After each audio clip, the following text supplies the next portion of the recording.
And now a little bit of background about our conversation. So a week or so ago, I wrote a story about Leelanau County is really unique place where they've got two new newspapers starting and a local businessman who bought three newspapers to keep them from going under. But that's a pretty unique situation. Michigan has actually lost nearly half of its newspapers over the last 20 years and lost more than half of its newspaper jobs between 2013 and 2023, according to the local news initiative at Northwestern University. Last year was the first year since the initiative launched that digital-only startups outpaced newspaper closures. So the researchers there are saying it's too soon to call it a trend, but that is a promising sign. However, the cutbacks over the last several years have left many communities with no coverage at all and other communities with far less robust coverage than they used to receive. And that's going to be the background of our conversation today. And now I'll introduce our panelists. We have Allison Donahue, who is program manager at the Rapidian, a hyper-local community-driven news outlet in Grand Rapids. She previously served as the Capitol reporter for the Michigan Advance, covering Michigan politics. She has been featured in outlets such as the 74, Detroit Metro Times, and USA Today. Thank you for joining us, Allison. Jonathan Seyferth is city manager in Muskegon. He previously served as township manager for Gaines Township near Grand Rapids and has also served Coopersville in Ottawa County and was executive director of Muskegon's Downtown Development Agency. He's a fifth generation Muskegon County native, and thank you for joining us, Jonathan. Ben Slocum is chair of the Petoskey Chamber. He's also the co-founder and a partner of Beard's Brewery in Petoskey and a paramedic with Emmett County EMS. He previously served on the Petoskey Downtown Management Board and sat on the Parking and Sign Committee, and he grew up in the Petoskey area. Thank you for joining us, Ben. And finally, Marie Lee is the owner of Encore Publications and editor of Encore Magazine. She has a bachelor's degree in journalism from Idaho State University and a master's in communication from Western Michigan.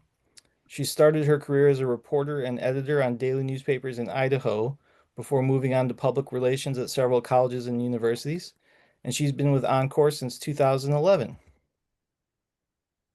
Okay, let's get started with some questions now. Panelists, for each question, if you could try to keep your responses to about 2 or 3 minutes, that'll help us stay on time. And first off, I'd like each of you to describe the state of the media in your communities. Do you feel like your communities have adequate coverage? And just what do you think the coverage looks like where you live? So Allison, let's start with you.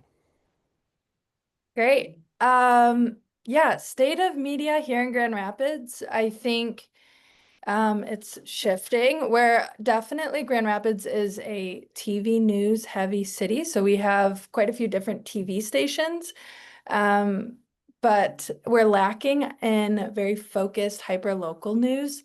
And we've actually heard that from residents. So when the Rapidian relaunched in July 2023, October 2023, in that region or in that time frame, we started going around the city to host listening sessions to ask people, what are you hoping to get out of your local news? Like the Rapidians coming back, we wanted some direction on what people felt like was missing. We didn't want to recreate what MLive is already doing. They're really great at breaking news. Wood TV8's really great at breaking news. So we wanted to see where we could fill holes. And we heard from people that they felt like their news in Grand Rapids wasn't adequate, that they weren't seeing local government covered enough, that they weren't seeing their communities accurately reflected in their local news. And I think accurate representation is a big part of how adequate media coverage is. You can get 15 daily news stories out of a community, but if a community doesn't see themselves in that coverage, the coverage is not adequate. So yeah, having all of those conversations, we really started to see the holes. And I was excited, Justin, in your newsletter, I saw that you also did in the West Michigan newsletter, you did like, what do you want to see covered? And I think that is just really telling for readers and telling for journalists on what we need to cover and what people are feeling are missing. So at the Rapidian, we, after having those conversations, decided to prioritize coverage on housing, transportation, and accessibility, because those were the areas that folks said it wasn't adequate, their local news coverage. Thank you, Allison. Jonathan, how are things in Muskegon? Shifting as well. We're a satellite community of Grand Rapids in a lot of ways, so our media coverage is really dominated by the Grand Rapids market, particularly on the TV side. Um, we've seen a lot of changes in our MLive staffing. So the Muskegon Chronicle, which had existed for uh, decades and decades, has been greatly changed over the past 5 years. We used to have well over 10 reporters covering Muskegon County. We had 3 to 4 covering the city of Muskegon itself, not necessarily city operations, but business development and the city and crime and things of that nature. And now we have one reporter from MLive, and she does a great job, but she's one person. And trying to get her attention on things where she's being stretched thin in a lot of different areas. The other thing that we've really seen change is that the reporters that we have relationships with at the TV stations, they change more regularly than they used to in the past. So as you build relationships and as you build that ability to text and say, hey, this is going on or that's going on, that person's changing more quickly than it did in the past. And really, it's changing how we as a city try to push out our information. So we do 2 print newsletters every year now, one in the spring and one in the fall. We have 4 monthly email newsletters that go out to different audiences, and we really try to target things so that we can get information out on what we're doing with development, what we're doing in Parks and Rec. There's a memo that comes from me as the city manager, and we're trying to fill that void as well to make sure that we're able to get that information out there. The other thing that's become really obvious to us over time is that if there's a big breaking news story in Grand Rapids, the center of gravity moves that way. And even if we have some stuff happening here on the lakeshore, we're not going to get covered for a couple of days. And we understand that. But we're also now super accommodating of reporters. If a reporter reaches out to us, we are going to bend over backwards to make time for them so that we can get the coverage. All right. Thank you very much, Jonathan. Ben, how are things up north? Things have been evolving, I think, as we all have said, somewhat slowly over several years, and then it's been accelerating pretty heavily. We are, as Jonathan said, satellite community of Grand Rapids. We're a satellite community of Traverse City in an extent, even though we are 1.5 hour drive away at times. Our local newspaper essentially doesn't really cover local news anymore. It became part of Gannett Publishing, and I remember last summer being reached out by the local reporter for a story on the housing issue, and the local reporter was living in Bay City, didn't actually live in northern Michigan. We do have local sports coverage to an extent, but the newspaper's been losing a lot of credibility with locals in a lot of regards. A lot of the news media they're pushing, a lot of the articles are actually either a state or local, national issue, and not really focusing on that local. When it comes to TV broadcasts, we essentially have 4 stations: CBS, NBC, ABC, and Fox News. But out of the 4 local, it's really just 2 because they're paired up in dual ownership in both. Most of the news coming out of those communities are coming out of, again, Traverse City, Cadillac region, a little bit weighted more towards the southern end of their broadcast. Radio is doing a little better. Some stations seem to have a little bit better local news coverage. Personally, I drove a Subaru for many years, so it was interlock in public radio. Otherwise, I was pretty sure the car would self-immolate. So I get good regional news from that, but I don't get really that good hyper-local anymore. People seem to be relying heavily on Facebook pages that are listening in on scanners for police, fire, EMS. They're relying on press releases from agencies. Our local sheriff's department's been stepping up heavily in that regard. But I think a good example of trying to backfill that happened during the major ice storm we had, last couple months. Massive damage to the area, people without power for up to 30 days. Our local chamber ended up becoming what seemed to be the local gathering site for news dissemination. We were collecting press releases that were coming into us, but we're also actively out searching for information on warming shelters, emergency supplies, where people could get gasoline, fuel. We were over 500,000 page hits in a week to our local chamber, and that seemed to be kind of covering that local news there. So it's challenging because we've lost a lot of what's been happening really tight in the community, and we're kind of getting more of what's a little bit more regional. And Traverse City news doesn't always translate to Petoskey, just like Petoskey news doesn't translate to Alanson, Conway, Brutus, and other city names that I'm going to drop that most of you probably aren't familiar with up here.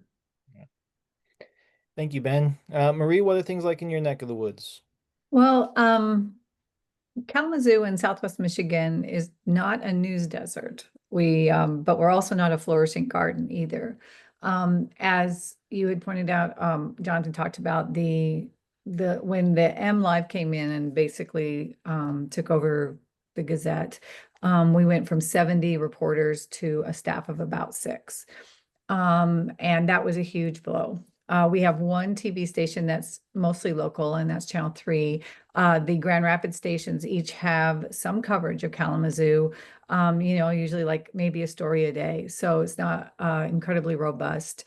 WMUK, our public radio station, they do a pretty good job. They recently just hired another full-time reporter, so we're seeing them ratchet up a bit. But then with the question about what's going to happen to public radio funding on the federal level, we're all up in the air. But one of the other things we've also seen is since the Gazette shrunk, there have been a rise in digital publications. My publication is probably one of only 2 still advertising supported publications. We are not hard news. We are very hyper local human interest stories, which we found that there's a definite audience for. But the rise of the digital publications has been, now we have them, instead of competing for advertisers like the legacy print publications used to, now they're competing for the nonprofit funding.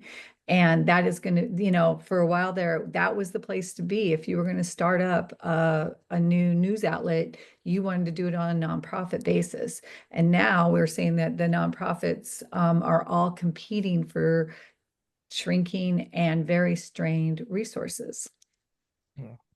Thank you, Marie. Mm-hmm. Next up, I'd like each of you to talk about what reliable media coverage means to your communities more broadly. Why is it important? Let's start with you, Ben. I mean, I think open, honest, factual reporting is critical to any community. In a small community, especially where social media kind of takes charge of information dissemination when things are happening, a lot of misinformation gets out very, very quickly. And even the best media sources aren't going to have facts perfect when news breaks.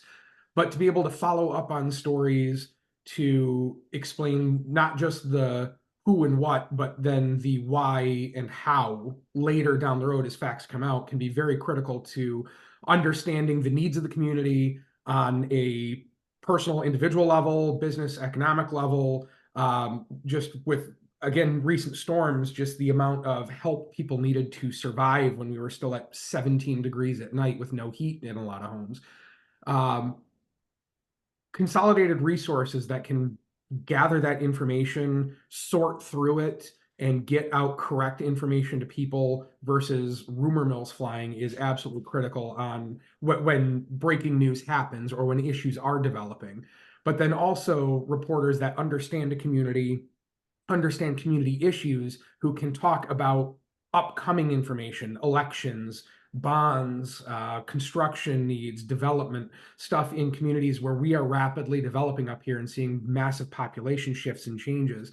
Having a trusted source can be critical for people having more than just that 500-foot view above the ground of what's going on, and get more of an understanding from a higher position of what's going on, why is it going on, but then also allowing people ways to give their input into what's happening in their community, whether letting them know about local elections, local roundtables, local ward conventions, because we're still on a ward convention system within our city, which is pretty rare these days.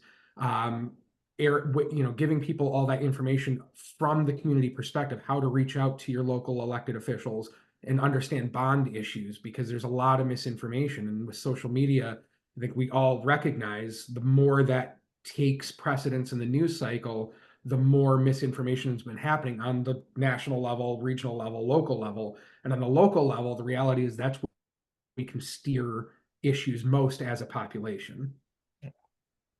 Thanks, Ben. Jonathan, what about you? What does media coverage mean to your community?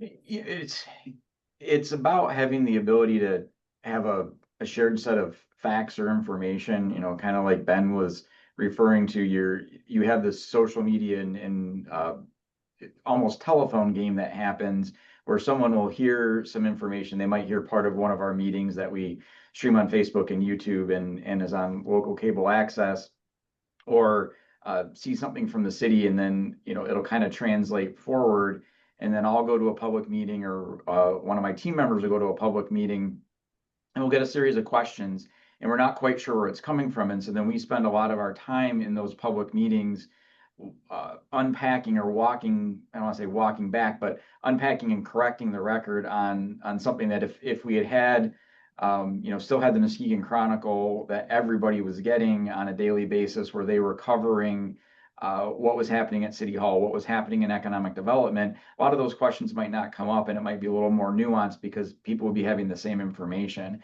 I even had an example from this past weekend over the holiday. I was talking to my mother-in-law, and she had asked a question about something that she had heard from a friend regarding an event that had happened in the city and some changes that were occurring. And the core of the information was correct, but then there was details that had changed along the way. And this is my mother-in-law that I'm talking to, who has a direct line to me, who can figure this stuff out pretty rapidly. And we had a conversation. She's like, "Oh, that makes more sense." And it was done. It was kind of a just a quick 30-second conversation at dinner. It wasn't a big deal, but it just kind of illustrates not having that shared set of facts, not having that ability to go to one place. And it's, very much mirrors the conversation that we have at the national level, where even at the local level, people go to their own local sources to get information, and it's not necessarily objective, unbiased. There is editorializing going on, which is fine. But just making sure that we know when it's editorial to when it's, a little more, here's the facts, yes and no type things down the line. So that, from a time management perspective, when we're out engaging in the public, it really impacts the ability of our staff to have those more impactful conversations, because we're trying to get the right information out there. Yeah, thank you, Jonathan. Marie, what about in Kalamazoo? What does media coverage mean there? Well, I think it means having reliable news available. And I think it also, for the community, they need to know where to find it. And, we have, like I said, we're not a news desert. We have several outlets, but you have to know about those outlets. And there's often conversations that I get into where I will say something about a story that showed up on Second Wave, or a story that showed up on Now Kalamazoo or WMUK, and I kind of get these blank stares from other people. And it's like, well, have you heard about that? And so I think that that the fractionization of outlets is really tough on the community. So they go to those sources that aren't necessarily the most reliable, because they can count on them.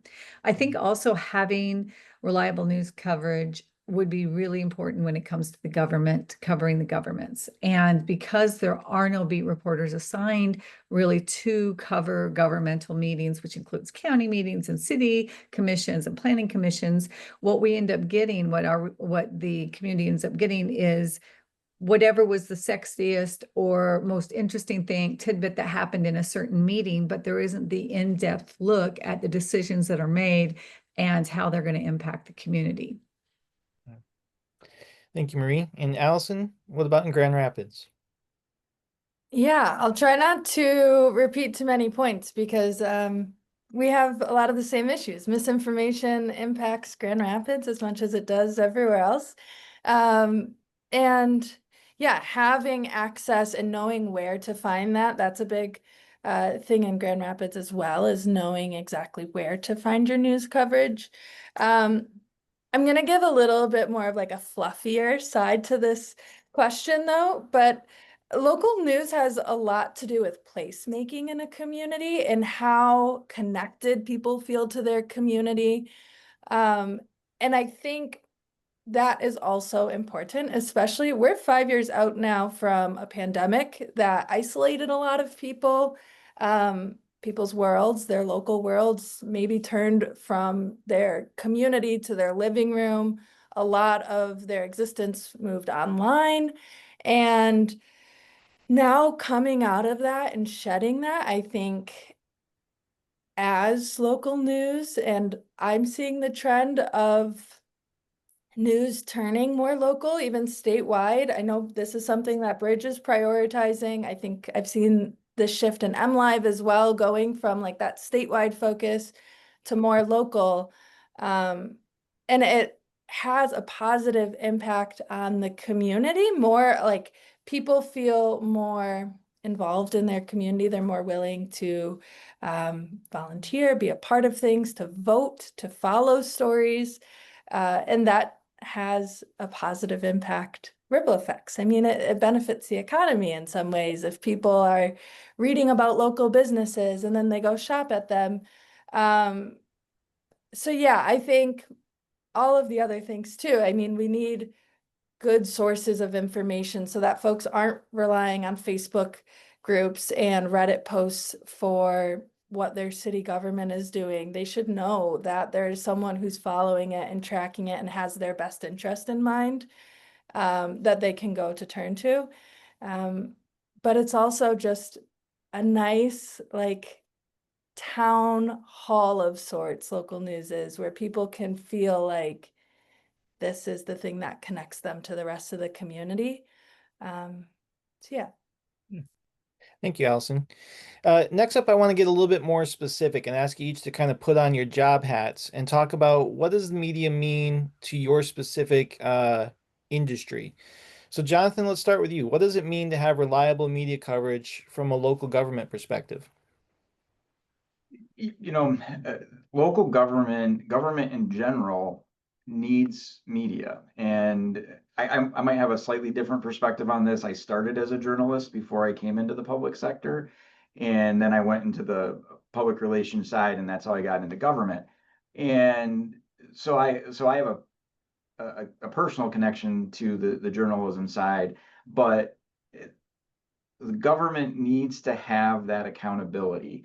When we have discussions in public and we have our commission meetings, not everybody can come there. And yeah, we're on YouTube, and you can watch us on Facebook Live and things of that nature, but the analysis isn't necessarily there. And if there's somebody sitting there who understands the discussions that are happening, and they can write stories about that the public can understand and digest, it helps hold us accountable that we're doing things in the best interests of the community. And that is not to say that we're not. I think, we're definitely take that approach of we're trying to do what's in the best interest of our community. But if there isn't the media coverage there, then it opens up questions. It opens up speculation. What is happening at City Hall? What is going on?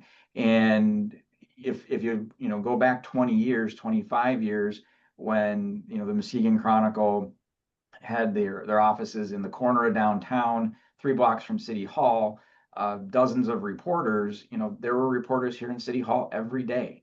And they weren't just covering the commission meetings, they were covering the day-to-day things that were happening. So you lose that connection to your local government on what's going on. And then that goes all the way up into the federal level. Now, certainly federal level gets covered much, much closer than we do. But I think, even if you look at Lansing and you look at what's happening at the Capitol building in Lansing, it doesn't get the coverage like it used to. And that just creates a disconnect and questions and maybe even a little bit of distrust. As much as government administrators and elected officials might have, complained about the press in the past, they're an integral part of local government. They're an integral part of government, and we need to make sure that we still have those tools available. Thanks, Jonathan. Ben, what about from a business perspective? What does media coverage mean to a business person? So when you're talking professional hats, I wear 3 separate ones, and I can briefly talk about each one. The first hat is founder and partner at Beard's Brewery. And, Allison touched on the pandemic from the personal side of issues. Well, on the business side, we're still not done with all of the ripple effects of that. Top on tariffs, top on the uncertainty on the national level, it's really affecting us locally. And without that local voice explaining how these national issues are affecting local businesses. We're a very heavily tourist dependent region, and in my industry in particular. And as the Detroit auto industry gets hit hard, we start seeing our tourism numbers drop in northern Michigan. So being able to relate how national developments affect us on the local level and how local actions can help steer those national levels are critical to us. The second hat I wear as a paramedic firefighter is working within the healthcare system. And people don't have a good local understanding of what's going on with the healthcare system. You hear national stories about nurses coming in from the Philippines in particular, how we're starting to attract those locally so we can actually fill positions that we need. I do have to apologize. I have an elder dog in the background, and you might hear her yip once in a while. But how our local healthcare system's at its straining and breaking point right now, how call volumes are up, how we have less providers to be able to take care of the region. And then the third hat that I wear is the chair of the Petoskey Regional Chamber. And currently, we've got a lot of development going on in the region, and people's understanding of where those development and those projects are going on is muddled. We have 4 major housing developments going on right now. Only 2 of them are actually within the city limits. One is Bear Creek Township, one's Resort Township. And people's understanding of how the local governments work together, but also how they have to work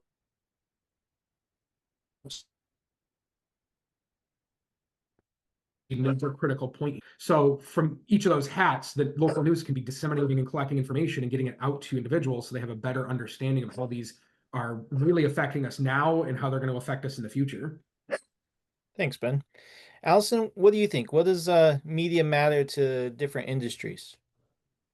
Yeah, I think in my personal role, I can talk about the Rapidian is a little bit different of a news outlet because we are so citizen-led. We have a staff of professional journalists, but a lot of our reporting is done from folks who live in Grand Rapids and go through trainings with us, and then are basically stringers or freelance reporters for us from there.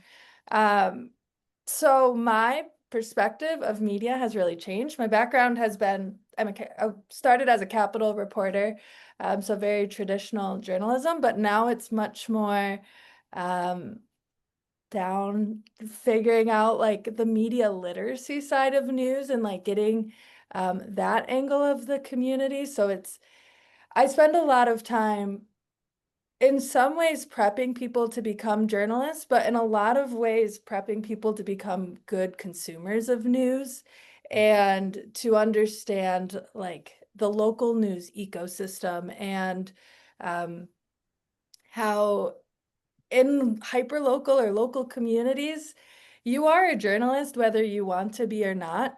But like if you take a picture of a closed road and you post it on Facebook or on Reddit, you are becoming a journalist. You are filling a gap that is in that community, whether you know you are or not. So helping people really understand their role in spreading information and finding local information, that has been my big focus since becoming program manager of the Rapidian. So we host monthly workshops called Rapidian Writers' Rooms and do different trainings. We have a documenters program where we train and pay folks to cover public city meetings. So that has been one of the big things over the last year and a half, covering over 100 public city meetings that a lot of them, not only did they not have another journalist or a journalist in the room, but a lot of them didn't have a member of the public in the room during these meetings.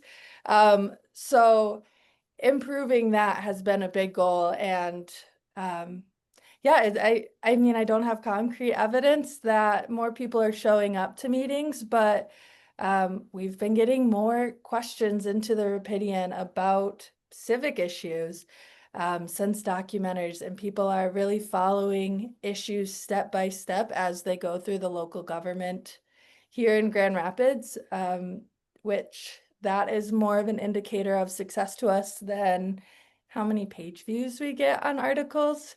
In local news, that's never really that satisfying of a number anyway, so not even bothering looking at it. But yeah, so that's been my perspective from my role here at the Rapidian on local news. Can't speak much to whether it is impacting like the business sector or local government, but yeah, I have this great sense that in Grand Rapids, there are people that are ready to step up and understand their role in local news or local information, however you wanna look at it. But Yeah. yeah, hope I That's answered. fascinating. That's fascinating. Thank you, Allison. Marie, what are your thoughts? Well, I'll answer this. I mean, I'm going to answer this from the like Benjamin. I have two hats here. Not only am I the editor in honor of Encore, but I'm also a member of the Southwest Michigan Journalism Collaborative.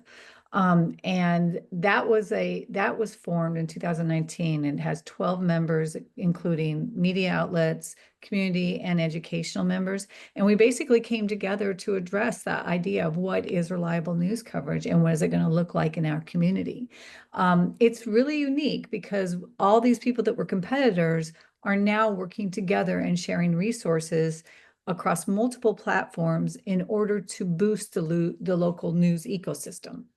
And it makes sense to collaborate because so many of the outlets in this area are heavily dependent on freelance writers. And it used to be that we wouldn't share freelance writers. If you wrote for me, you couldn't write for Second Wave, you couldn't write for Now Kalamazoo.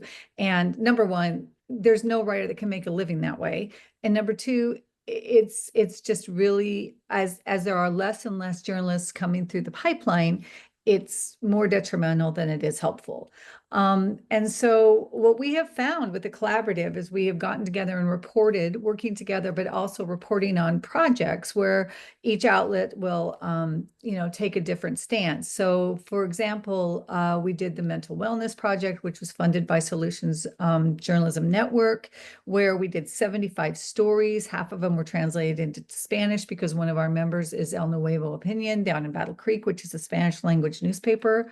And we were able to get more coverage of the topic working together as a team or as a group than would have been done by an individual outlet. It also helps us engage more people. And so if I write a story and publish it, and it's part of the collaboratives, recently we're working on equitable community development. So if it's part of that reporting project, then every member of the collaborative has the opportunity to use that story on their site or in their publication. And so what we found is that collectively, we have a reach of over 250,000 people rather than the small reaches that each of our individual outlets have. And so it's been more powerful. And we feel like, it's a very good way for us to address what news coverage needs to happen in the community. And I think it's all about creating an idea for the community about the importance of local journalism by showing them just how much local journalism is being done. And so if, Bridge, Michigan is actually a newer member of the collaborative.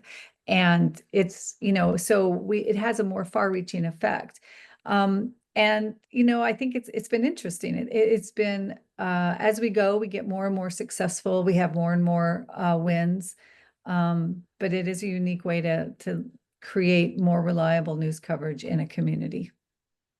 Thank you, Marie. Allison, this next question is just for you. Marie kind of touched on this a little bit earlier about how a lot of the startups that we're seeing in the media space are nonprofit.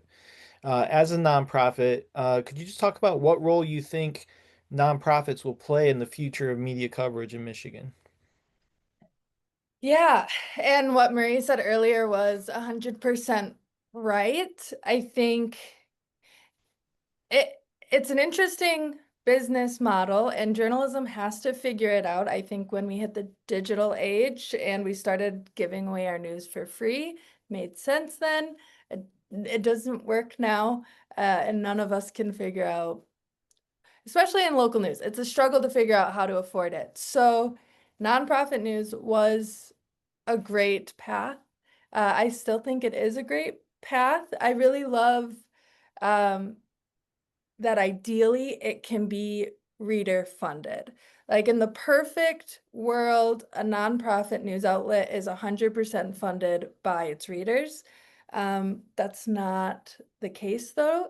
So there is a lot of competition for like philanthropic dollars. And on the national level, there has been a greater push to like funnel money toward local or journalism projects.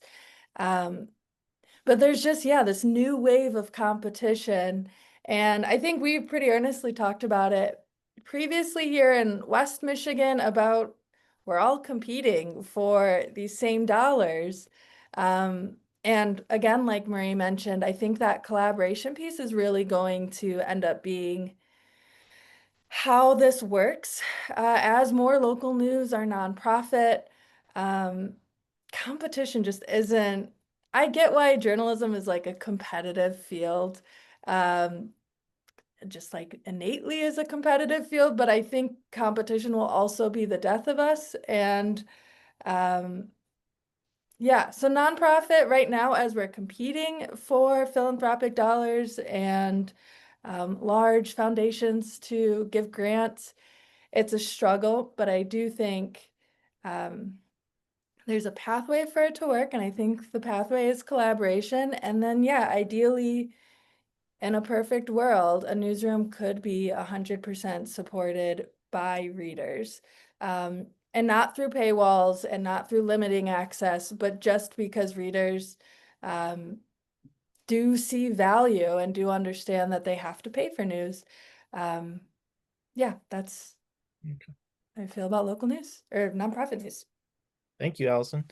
One last question for each of you, and then we're going to head into some reader questions.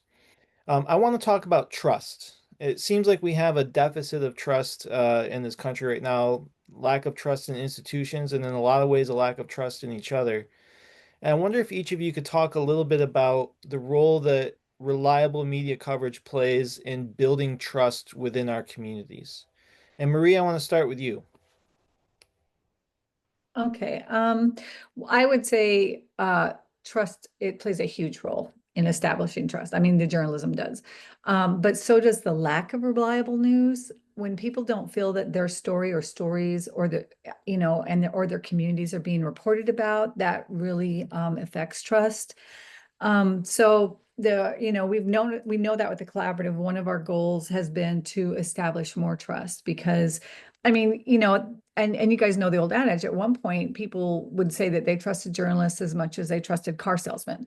And that's not a nice comparison, no shade on the car salesman, but, so we feel like trust starts with listening. And so the collaborative has started a bunch of community engagement efforts to actually listen and hear what people want covered. And we go to specific neighborhoods that, feel like they are underserved and rightly so believe that they're underserved, just to ask them what is most important to them. Another thing that we did is that we did a survey. We conducted a survey about 2 years ago where we asked people, including 40% of the respondents were from underserved populations, what they wanted to know more about. And the top 3 things were health, and health and welfare, which we equated to being healthcare pretty much. The second thing was economic development. They want to know, what's going on in their community and is our community doing well? And then community development, which is about building neighborhoods and the infrastructure and things like that. So I think it's really important, the whole listening aspect. That wasn't something that traditional media did. We were the people that knew what needed to be covered. We were the people that were the experts in that. And we're finding out that no, you need to go out and talk to people and listen to them because they will tell you what they want to know and what they need to know. And that's the only way you're going to gain trust with them. Thank you, Marie. Ben, how about you? What do you think about the role of media in establishing trust? Oh, Ben, you're muted. My apologies, I'm trying to drown out the little barking.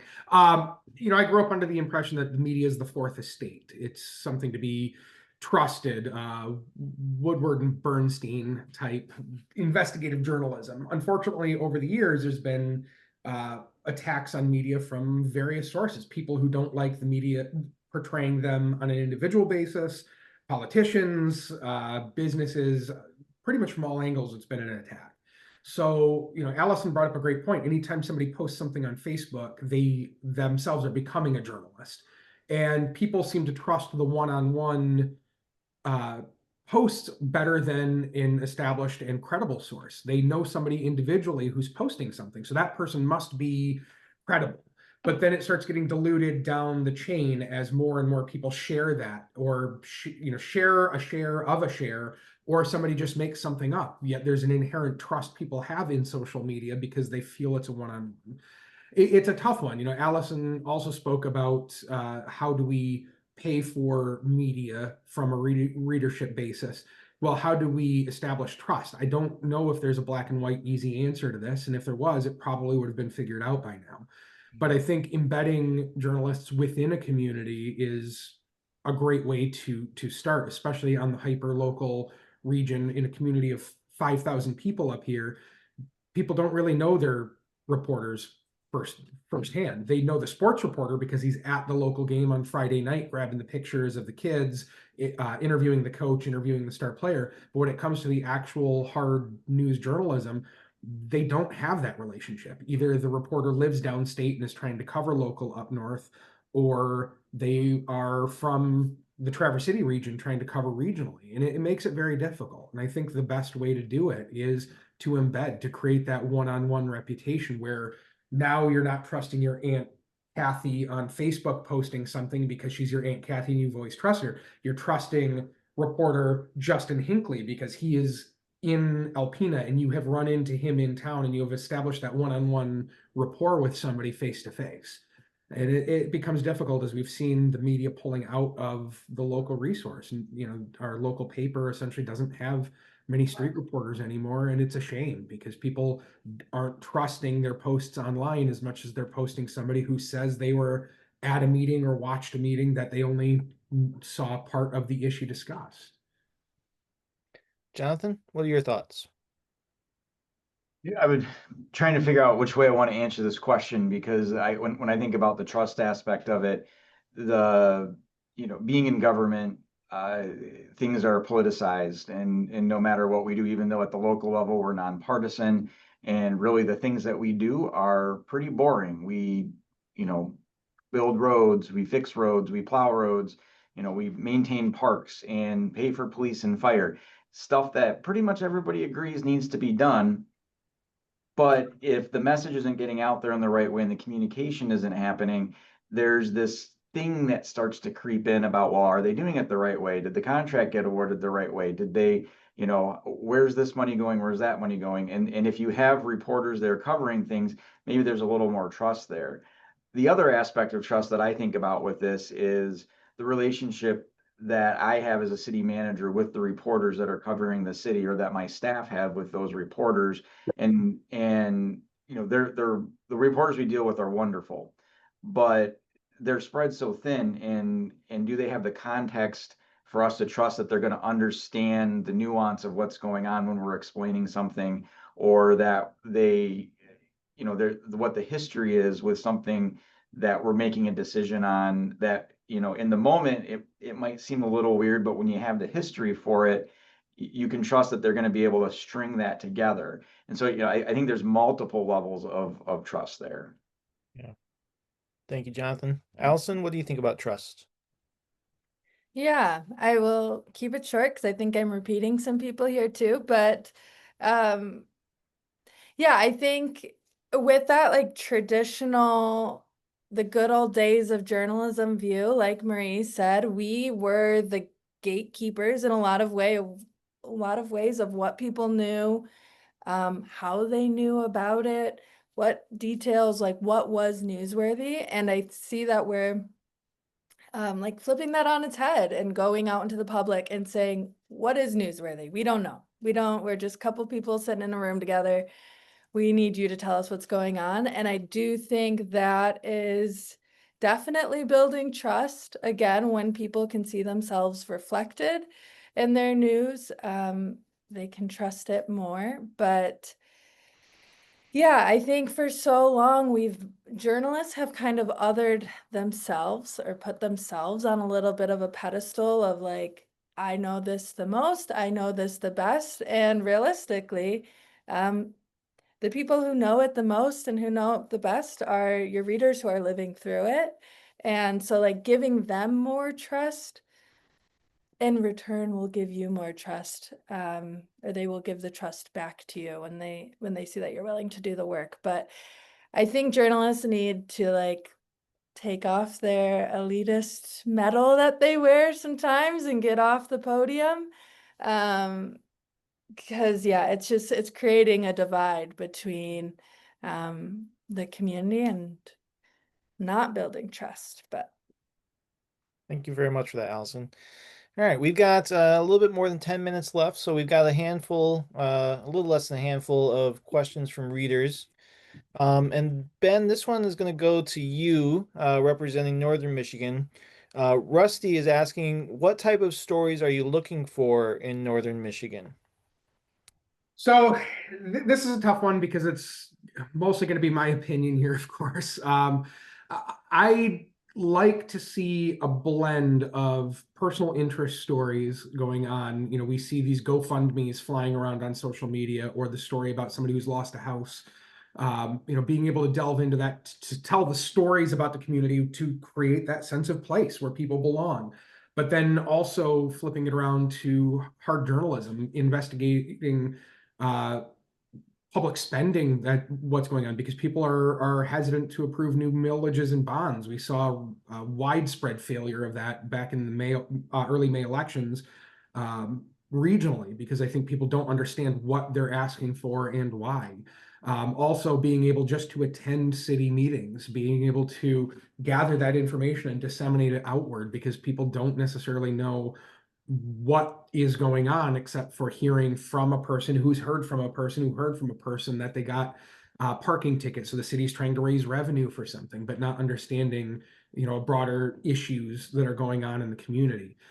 So it's tough, you know, going back to when I was younger, the News Review had lots of reporters on the ground, and they were able to cover that broad spectrum. And I think both are needed, you know, really that telling the story of the community members, but then also just the hard facts of what's going on within that community.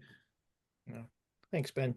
Mhm. Allison, this question is for you, and it comes from Elizabeth. She's wondering about your documenters program. She asks, how much are the documenters paid, and how do you fund that? yeah, so we pay documenters between 15 and 17 an hour for however long the meeting is. So it can be from 1 hour to 7 hours. City meetings really have a range. And then the time that it takes to write up the notes. And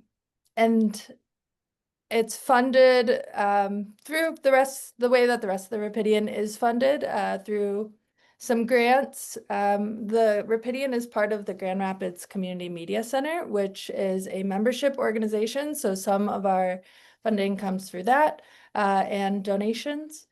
Yeah, but we don't have like specific funding that goes directly to like our documenters program right now. Okay. Thank you, Allison. I have a question here from Richard. He's asking, what percentage of the local population are actively looking for local news? And Jonathan, I'm going to throw this one to you. You may not have an actual percentage, but could you guess, are people in your community interested in local news? Do Yeah, they I want would say that they are. I wouldn't be able to put a percent on it, but just from going to local meetings, we've got 15 neighborhoods in the city of Muskegon. We have staff at every meeting every month. Sometimes it's just a police officer, sometimes it's me. And, they're definitely asking local questions about what's going on. And even just going out to dinner in town, or, going to the grocery store, people stop and ask things. And there are a lot of times questions that I think if we had local media, they would be able to get that answered more easily, or I should say local media the way that it used to be. And so there is a hunger there, and that's why we created a position here in the city of Muskegon, a community engagement manager. And so her job, and then she's got a team member as well. Their whole job is, how do we engage the public to get the information out that on what we're doing? And they work with our local reporters and media as well, but it's also about the content that we produce and that we put out in those newsletters that we have, and in the print newsletter that we have, and in the community engagement events that we have, where we talk about the projects, the road projects and the development projects, where we set up for several hours at a time and do a community engagement. We didn't used to have to do that in the past because the media covered it. And so it's really changed how we approach some of our administrative functions and the timelines that we operate those under, so that we have the time to do those public engagements and answer those questions from the public one-on-one. In a lot of ways, that's great. We're getting that one-on-one time that we might not have gotten in the past, or the residents are, but it elongates those processes, and it adds another layer there that we have to account for, which is fine, and we're able to do it, but it's just different. Yeah. Marie, you got just a couple minutes left. Could you talk a little bit about that? Because you talked about the collaborative surveying readers. What kind of sense do you get about the actual level of interest there is in local news? I think that we tend to follow the statistics that came out in the Pew Research Center poll of 2024 that basically showed that 66% of adults across demographics follow the local news somewhat closely. And that's actually a decline from 2016 of 78%. And I think what we see is that it's the fractionization of media coverage. There's a lot of outlets covering things. People are just a little bit overwhelmed, especially digitally, with how much information is out there. And so we in the collaborative, we are finding that one of our goals is to make people more aware of local media, and none of us have really niched. I mean, I guess I'm about the only real niche publication, and that's because we are much more about uplifting stories, and we do a lot of arts coverage and do a lot of events, calendar stuff, which people want. But it became really important to us. We realized with our survey to let people know who is doing local coverage and what they're talking about. And so we'd like to see us not follow the same numbers, not have that decline continue down, but it requires letting people know where they can get the news, where they can find the news. And because people like to be in their own little corners where the news that they want is going to be. So if you're very sports oriented, you'll go to one place versus, somewhere else that maybe has a much stronger arts coverage. We used to have the shotgun approach, or the one size fits all with the local newspaper, and that's not really how it is anymore. Thank you so much. Well, that is about all the time we have, folks. Once again, I want to thank you to Allison, Ben, Jonathan, and Marie for being on our panel. And thank you so much to our audience for joining us and asking questions. Kathy? Thank you, Justin, and thank you all for joining us for this great conversation. It resonated with me deeply because I started my career as an intern at the Muskegon Chronicle and the Kalamazoo Gazette, and my first full-time job was at the Grand Rapids Press. And so I saw those newsrooms when they were big, full, happening places. And when you talk about trust, I think about the fact that, the reporter who's covering city council, you knew him. He may have gone to your church or was coaching your kids' Little League, and you saw the photographers out everywhere every day. And so, when we're not out there and connecting with the community in that way, it really does make it harder for us to build that trust with newsrooms. So thank you for all your insights and bringing perspectives from your spaces around Michigan.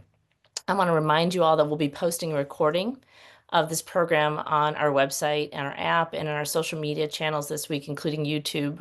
If you're not a subscriber to our YouTube channel, please do that. And if you've joined us late or know others who care about this issue, they can access that information in those places.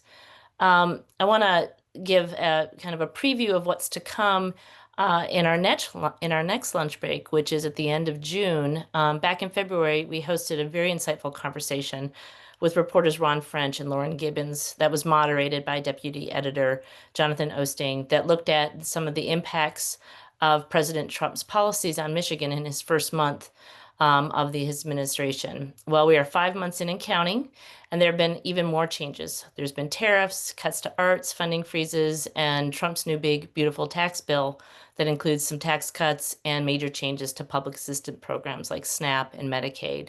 We've done a lot of reporting around these changes and policies, and at the end of June, we're going to bring that team back along with data reporter Mike Wilkinson to discuss all of it. So stay tuned for more of those details. And remember to subscribe to our newsletters, including our recently launched Bridge Michigan newsletters from Northern Michigan and the Upper Peninsula, as well as the West regions, authored by Justin. So please follow us on our social media channels, and thanks again, and have a great rest of your day.